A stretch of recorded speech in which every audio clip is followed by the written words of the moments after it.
Mga boss, ito na ang pinaka-trending ngayon sa social media.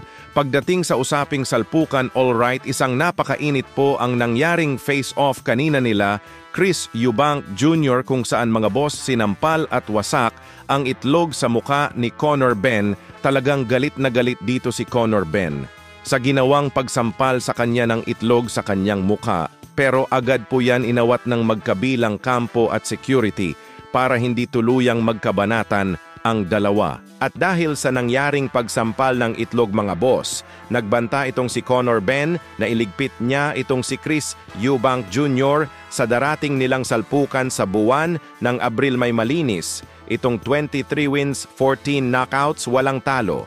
Habang si Eubank Jr. may 34 wins, 25 knockouts, may 3 talo. Pagdating sa lakas mga boss kay Conor Benn ako, talagang matindi ito kaso ang problema dito kay Conor Benn matagal na bakante ang kanyang kamao.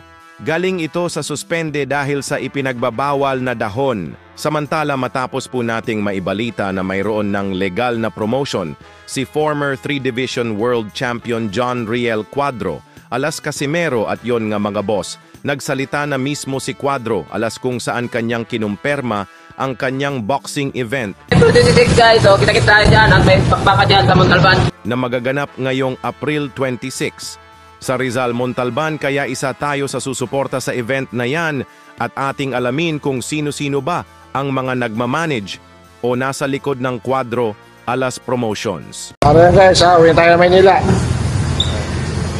So see you soon sa April 26 guys, so kita-kita dyan at may pakbaka dyan sa Montalban.